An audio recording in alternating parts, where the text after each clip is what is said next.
প্রিয়াঙ্কার বাপের বাড়ি থেকে মৌসাম্বি লেবু দিয়েছে, বাতাবি লেবু দিয়েছে। এখন ছাড়াচ্ছি, নুন জিরে মরিচগুলো দিয়ে মাখা খাওয়া হবে। কেমন লাগবে খেতে টেস্ট করে বলবো আপনাদের। এই লবণ দিলাম, লবণ দিয়ে মেখে নিই। একটু জিরে মরিচ গুঁড়ো হালকা।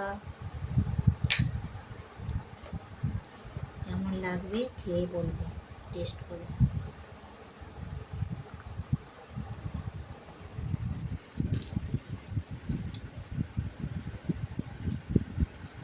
খুব সুন্দর লাগছে, মিষ্টি মিষ্টি।